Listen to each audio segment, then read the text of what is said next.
से सतनाम में 2 अक्षर के मंत्र हैं। अब 2 अक्षर का दूसरा जो मंत्र है, इस सतनाम का प्रथम मंत्र हम इसको त्रिकुटी पर अकाउंट होगा इसका हमारा। और जो पहले मंत्र आपको 7 मंत्र दे रखे हैं, ये इसलिए दिए जाते हैं कि क्योंकि आप बहुत युगों से यहाँ अपना कति कंडेम हो लिए, इस युग में आए हो, इन संतों के पास जीवन व्यर्थ कर लिया, आपके पाप इतने ज़बरदस्त हो गए। कई भक्त तो नाम लेते हैं क्योंकि एकदम विश्वास नहीं होता, ज्ञान वो सुन नहीं पाते। अगर पक्का विश्वास करके कि कबीर इज गॉड और आप आ जाओ नाम ले लो, सब त्याग दो, मर्यादा सब पुरानी पूजाएं, गारंटी देता ये दास है कति कैंसर का बाप हो तुरंत ठीक हो जाएगा।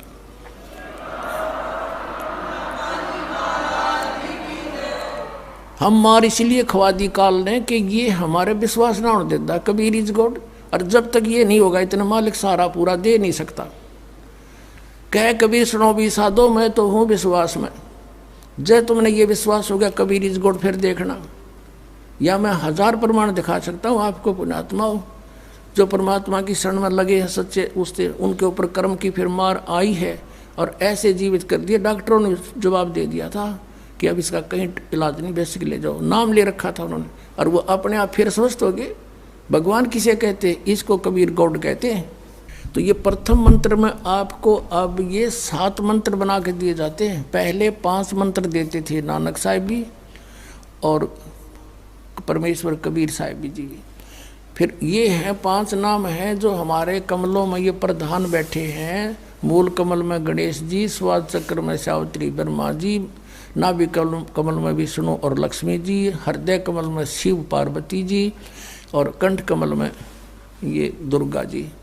तो ये 7 नाम इसलिए देते हम कि मान लीजिए उपदेश ले लिया और ये प्रथम मंत्र एक बार मेरे मुख से भी सुन लिया मालिक की स्तुति जैसे हम देते हैं, और फिर उसकी उस सुनने के बाद साथ साथ बोल लिया और फिर भी मृत्यु हो जाती है, तब मनुष्य जीवन गारंटीड है उस व्यक्ति को, ये गारंटी देता है। और यदि उसने जाप कर लिया कुछ दिन और विश्वास ठीक रहा तो वो स्वस्थ भी होगा, और इसकी इसी जीवन में आयु बढ़ती चली जाएगी, परमात्मा बढ़ाता चला जाएगा जब तक उसका मोक्ष नहीं होगा, इस जन्म में पार कर देगा आपको।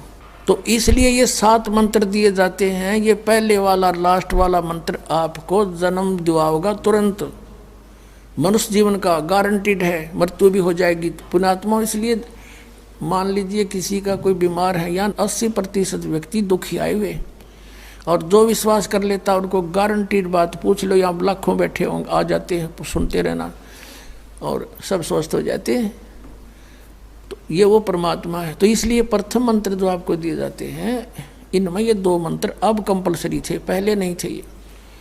तो इसलिए परमात्मा ने कंप्लीट कोर्स बना करके गरीबदास जी के माध्यम से हमारे तक पहुँचाया है। और जैसे आप जी किसी का कर, जैसे विदेश गए हो, स्वदेश आना है, वहाँ अपने कोई कारोबार शुरू कर रखा है, कोई फैक्ट्री वगैरह लगा रखी है, और आपका ठीक से काम चला नहीं, आपका बिजली का कनेक्शन कट गया, टेलीफोन कनेक्शन कट गया, पानी का कनेक्शन कट गया, गैस कनेक्शन कट गया, पैसे बने नहीं, तो आप कंडम हो गए। और वहाँ कोई ऐसा प्रभावशाली व्यक्ति आपको मिल जावे, सरकार को गारंटर बने कि भाई तुम इनका चालू करो कनेक्शन, मैं गारंटर बनता हूँ, और फिर उसको कहेगा भी जो पैसे तो देगा यही तेरे कर्जा उतारेगा, नहीं तो फिर काट दियो ना, देते क्या बात है। तो ऐसे ये दास आपका गारंटर बनता है और आपके सब कनेक्शन चालू करवाता है, लेकिन इनकी मजदूरी करके ये देने पड़ेंगे, तुमने कर्जा आप उतारना पड़ेगा। और परमात्मा जो है कुछ अपने कोटे से भी आपको पैसे देता, क्योंकि आप चला ही नहीं सकते अपनी फैक्ट्री को बगैर थोड़ा बहुत, और सारा ना मिल रहा कहीं से, तो वो बगैर आपके वैसे सब्सिडी समझ लो ऐसे देता है। तो परमात्मा पहले आपको सब्सिडी देता है जिससे आप अपना काम चलाओ, और फिर डट कर भक्ति करो, मर्यादा में रहो, आप धनी हो जाओगे, बहुत शीघ्र धनी हो जाओगे। बहुत कीमत है इन मंत्रों की। इन भगवानों के जो 5 प्रधानों से आपने मुक्त होना है, त्रिकुटी पर जब जा सको हो उस समय पहुंच पाओगे जब इनसे आप अपना नो डू सर्टिफिकेट ले लोगे। अब ये मंत्र जो 2 मंत्र फर्स्ट और लास्ट है इन 7 मंत्रों में, इसके साथ मिलने से ये मंत्र जो प्रथम जाप आप करते हो, इनका ऋण मुक्त हो जाने के बाद भी कुछ आपकी कमाई यदि बच गई तो इन 2 मंत्रों के प्रभाव से ये कन्वर्ट हो जाएगी आपकी सतलोक चालन नालियाँ में, इनमें से बच भी गई तय। और फिर जब आप यहाँ से प्रस्थान करोगे तो आपका अकाउंट, अब ये कहते हैं राधा स्वामी धन धन सतगुरु वाले, ये जय गुरुदेव वाले कहते हैं, हमारे गुरुजी तो कहते हैं हम तो सीधे तिरकुटी से चलते हैं। यहाँ बताते हैं तिरकुटी यहाँ नहीं है, तिरकुटी इसके पीछे बैक में है, यहाँ पर जो नीचे से सारा ये तंत्र साथ मिला हुआ आता है, यहाँ है पीछे। ये कहते हैं हमने ना तो वेदों की आवश्यकता, ना किताबों किसी और, ना हम गीता को मानते, ये भी तो किसी ने लिखी है। और हम तो सीधे तिरकुटी से प्रारंभ करते हैं अपना रास्ता, तिरकुटी से, उसका किसी ने नहीं पता। ये सारे ऋषि महर्षि तिरकुटी माथा मारा करते और उन्हें खक नहीं पाया आज तक। तिरकुटी से तो बहुत आगे जाना हमने, और तिरकुटी बजाना कोई बालकों का खेल है, कोई बरवाले का बस स्टैंड है, चाहे पैदल पहुंच जाओ चाहे रिक्शा में बैठ कर पहुंच जाओ। तिरकुटी इज द इंटरनेशनल एयरपोर्ट, तिरकुटी अंतर्राष्ट्रीय हवाई अड्डा जानो। और वहाँ वही व्यक्ति जाता, सैर सपट्टे तो कोई धक्के खाएं जाओड़ा, क्या फ़ायदा होगा, उसने देख भी और आ जाओ उल्टा, क्या फ़ायदा उसका। वहाँ पर केवल वही व्यक्ति जाता है जो पहले टारगेट बना चुका होता है, और जिस देश में जाना है उसका पासपोर्ट और यहाँ की सरकार से नो ड्यू सर्टिफिकेट, और तब वो उस इंटरनेशनल एयरपोर्ट पर जाकर कुछ लाभ उठा सकता है। तो वहाँ से फिर आगे कैसे जाएंगे, उस तिरकुटी पर पहुँचने के लिए तो सारा झंझट है, उस पर जाएं पता फिर आप पे काम बन गया। तो तिरकुटी पर जाने से पहले हमने इन भगवानों से नो ड्यू सर्टिफिकेट लेने पड़ेंगे। और आपकी ये ऐसी भक्ति है, इसे ऑटोमेटिक, ये देवता है, ये कोई किसी के साथ भेदभाव नहीं करते, आपकी कमाई एग्जैक्ट लिखी पाएगी कंप्यूटर की तरह, और जो आपका ड्यू शेष होगा आपको थमा दिया जाएगा। हृदय कमल में जीव रहता है, और इसके यहाँ से फिर ये सबसे पहले इसका रास्ता है तिरकुटी बजाने का, सबसे पहले मूल कमल में जाना पड़ेगा। मूल कमल से फिर सीधा रास्ता बनता है तिरकुटी तक जाने का। उससे पहले गणेश जी के लोक में से गुजरना पड़ेगा, उसका एक जैसे बैरियर होते हैं प्रत्येक बॉर्डर पे, यहाँ ऐसे बैरियर हैं। वहाँ जब आप जाओगे आपके सामने आपके मस्तिष्क पर जैसे लॉकेट होता है ऐसा लगा पाएगा, और तुरंत आपको कहा जाएगा चलो आप जाओ, आपकी ये पूंजी, और वो आपके उस मस्तिष्क में ऐसे लॉकेट पे वो नो ड्यू सर्टिफिकेट छपता चला जाएगा। फिर आगे चलोगे आप, आगे आप पहुँचोगे जब विष्णु जी के लोक में, वहाँ भी आपको ऑटोमेटिक मिलेगा, कोई बाधा नहीं मिलेगी, क्योंकि वहाँ तो चोरों को पकड़ा जाता है, सा को थोड़ा, वो देवता भी तो हैं, वो किसी के साथ जरा सी भी गड़बड़ नहीं करते। फिर ऐसे शिव के लोक में से शिव का इस कमल में, हृदय कमल से फिर तिरकुटी कंठ कमल में आएंगे, फिर हम तिरकुटी पर पहुंचेंगे।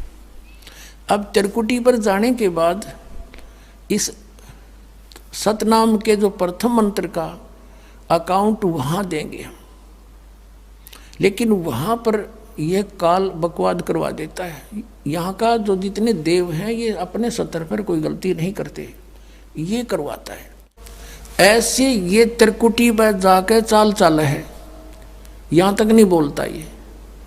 अब वहाँ ये कोशिश करता है कि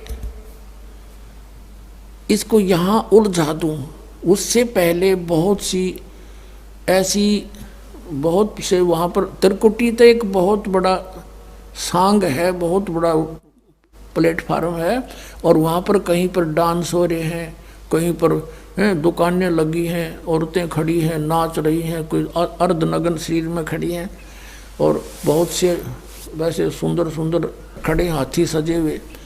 तो ये जीव वहाँ जाकर बिचल जाता है। सब ये नकली गुरु भी वहीं खड़े हैं, नकली गुरुओं का रूप बना कर तो काल आता है, और अपने असली गुरु का रूप बना कर परमात्मा आते। इस दास के रूप में आपको तिरकुटी पर उपलब्ध होंगे परमात्मा।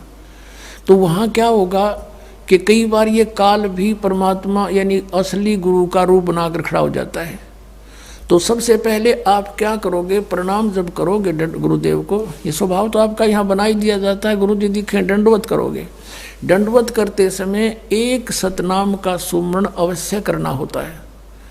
1 सेकंड, ये 10 सेकंड मुश्किल से लगती हैं, श्वास उस श्वास का सिमरण करें प्रणाम करते समय। और उठकर जब देखोगे, यदि परमात्मा होंगे तो एज इट इज पाओगे, और जय काल होगा दास के रूप में तो उसका स्वरूप बदला पाओगा, ऊपर का कपड़ा हटा पाओगा, उसका असली सूरत मिल जाएगी, तो आप वहाँ से बच जाओगे। अब फिर क्या होगा कि फिर तुम जैसे यहाँ आप देखते हो गुरु जी आगे सारे पीछे पीछे हो लेते हो, तो वहाँ जब मृत्यु होगी आपको सपना सा दिखेगा। जैसे आप किसी ऑफिस में गए हो किसी कामवश, और वहाँ आपका काम फटाफट होता जा रहा है, नहीं होता है तो आप दुखी हो रहे हो, बार बार बैठ कर रो रहे हो, तो ऐसे ही चलेगा वो। तो वहाँ जाते ही जब आपको गुरुजी दिखेंगे, आप एकदम इसी स्वभाव से, जो आपकी यहाँ रिहर्सल हो रही है, आपके अंदर जो आस्था कसक पैदा हो रही है, ये वहाँ काम आवेगी आपके।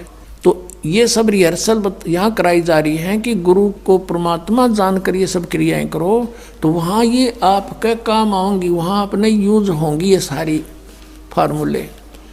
तो जब आपको ये पक्का हो गया कि ये है गुरुजी, फिर आपको लेकर के धर्मराज के दरबार में परमात्मा जाएंगे इस दास के रूप में, और धर्मराज से कहेंगे जी इसका हिसाब कर दो, भगवान का आदेश है, आप लो अपना ये एक इसकी कमाई जो तुम्हारे सतर की वो प्राप्त करो।